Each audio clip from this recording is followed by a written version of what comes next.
I'm out here looking for morels and I came across something really neat.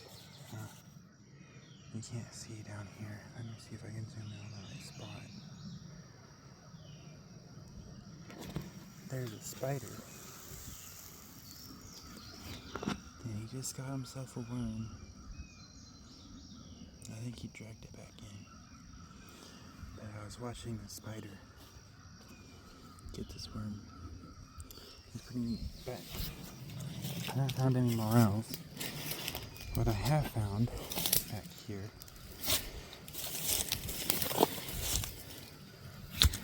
let me get back down here.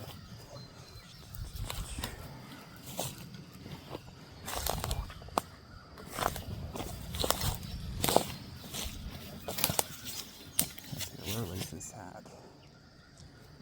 I put it back because I didn't want to disturb it. But shit might have sailed already. I think I crossed over there. No? Where did I get up there at? I think that's where they just actually. There we go. It's right here. It's this log. Let me zoom out again. So I can show you guys.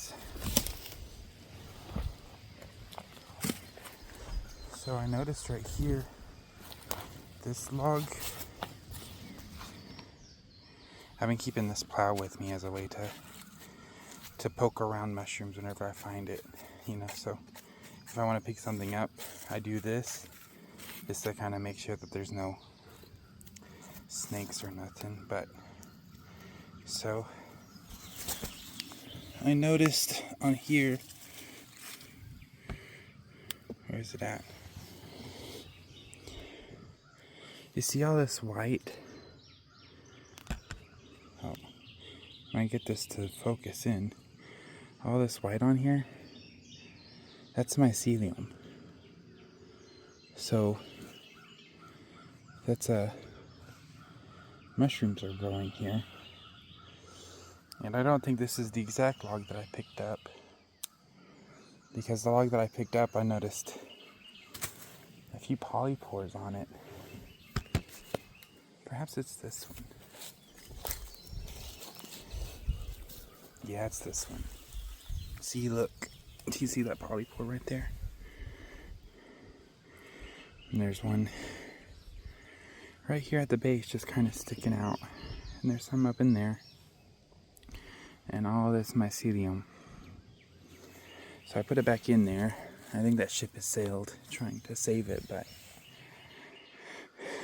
yeah.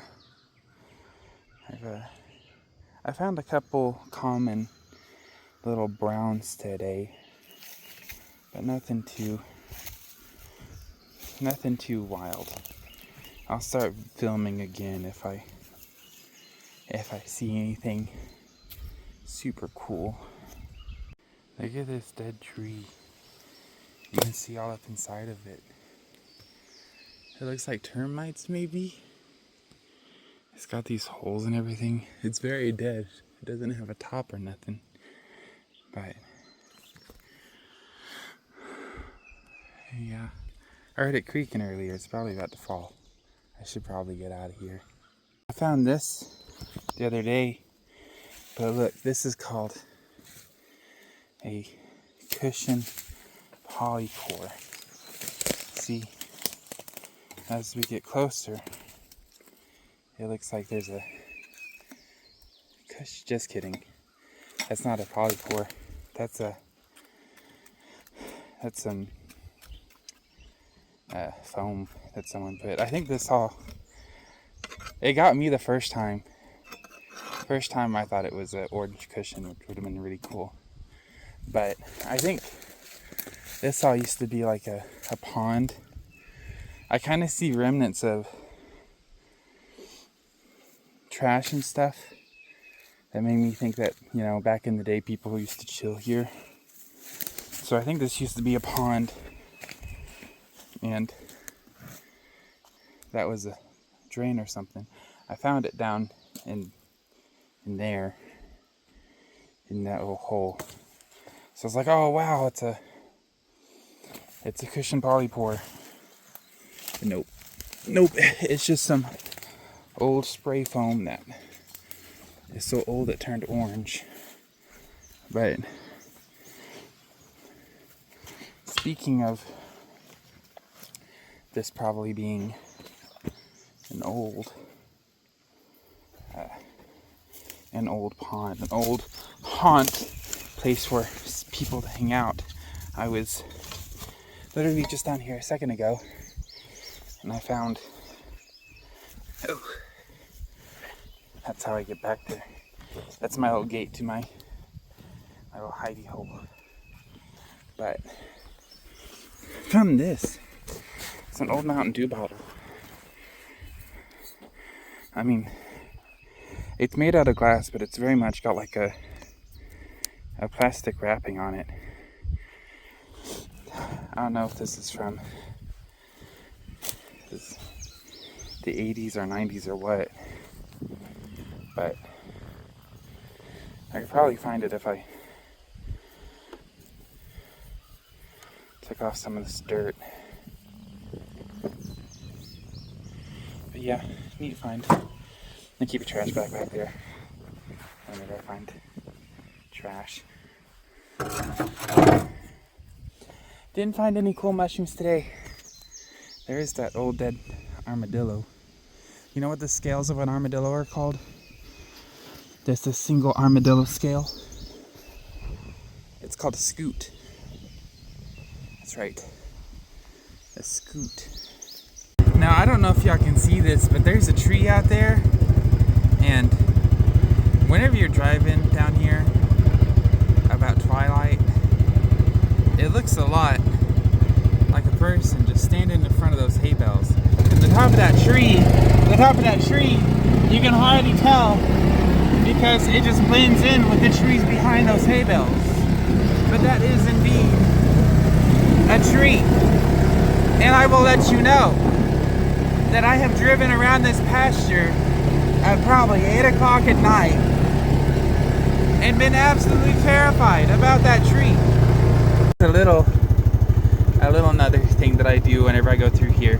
See, I've been hearing a cougar. I've been hearing a cougar, which, you know, I already carry a 357 so that I can load it with 38 special pest shot in case I see snakes. Because I see snakes all the time around here.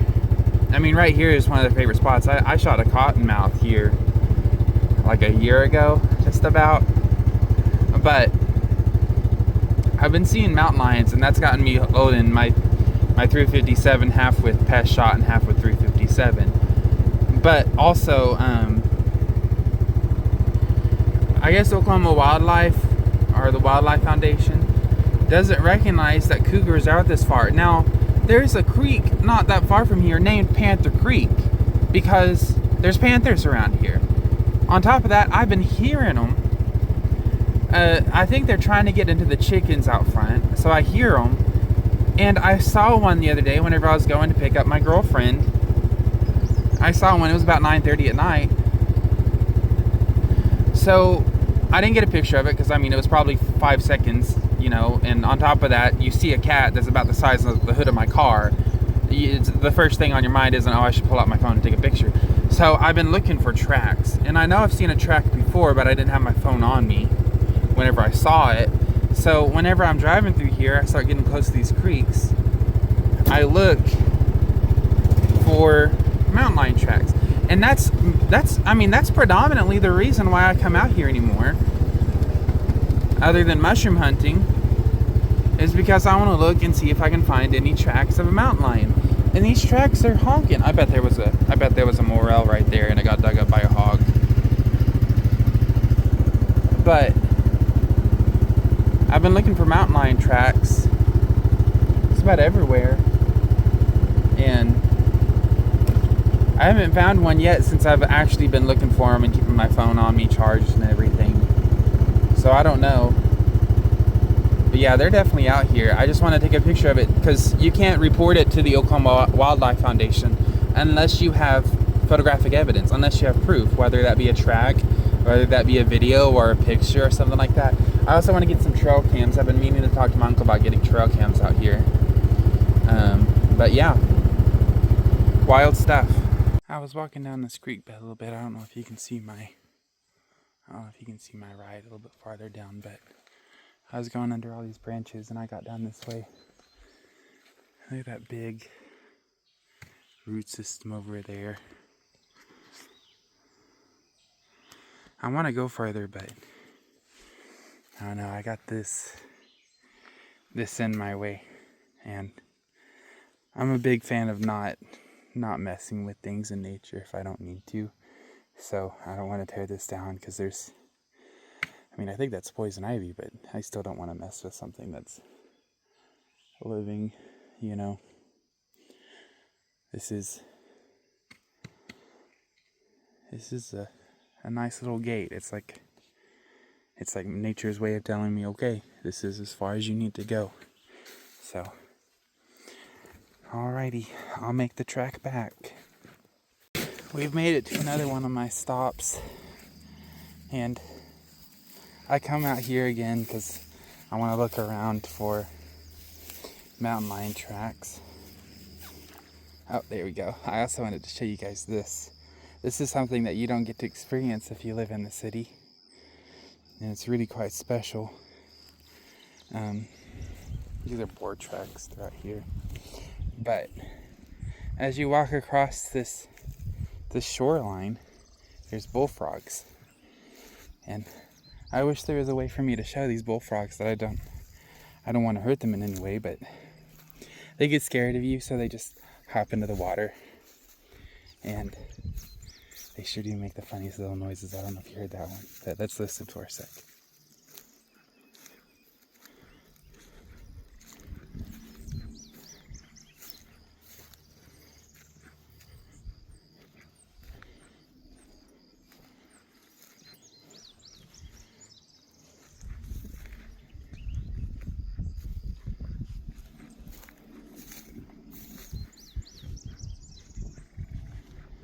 I reckon they'll pick up as we get farther down here.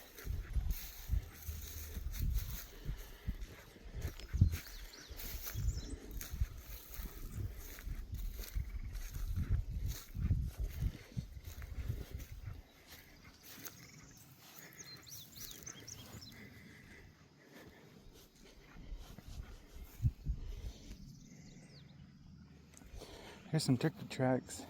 Where did I see one? I just stepped on one.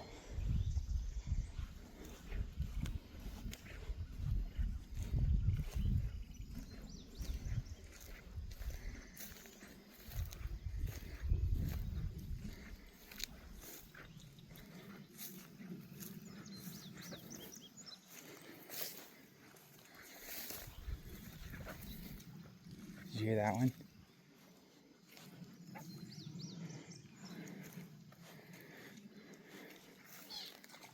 Oh, that was a big one.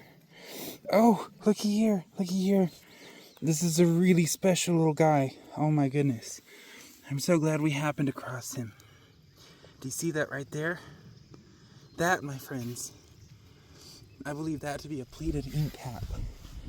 Pleated ink caps are really cool. They're some of my favorites. I love the common inky cap, my favorite mushroom of all time. Those pleated inky caps is a close contender. The reason why I like pleated inky caps, or inky caps in general, is because whenever they spore, you know, like whenever you think of mushroom sporing, they flash out their gills and they kind of pop, and all of their spores go everywhere. But pleated inky caps and inky caps in general, they liquefy. Their entire body turns into a liquid and seeps back into the ground and spreads out. And that's why they get their name, inky cap, because the liquid is like black. And they're just the coolest little goth mushies. Oh my goodness. What a wonderful little find. I'm so glad I found one of those guys today. We're gonna walk down this other way and see if we hear any frogs.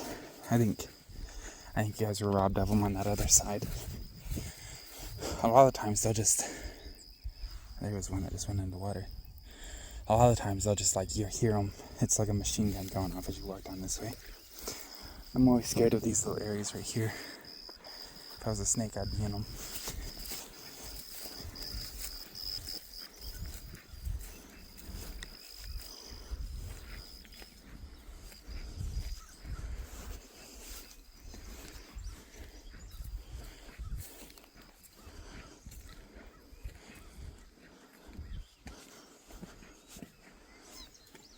Here's one.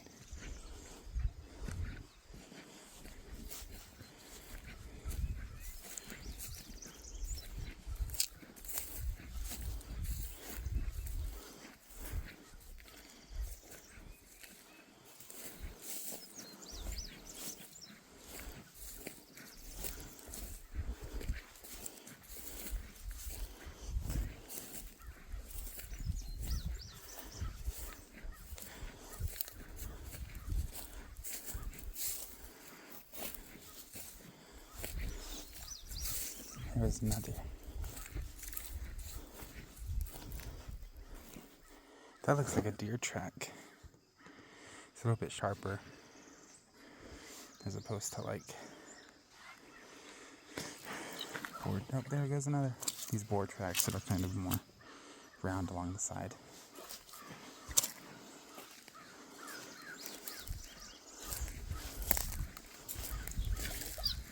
Oh, there we go. I'm getting some good ones.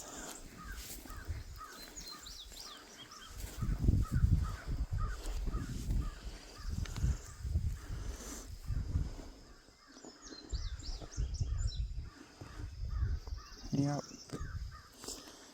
Well, that was a nice little walk. We gotta find a really cool little mushroom. I'm very happy to have seen him.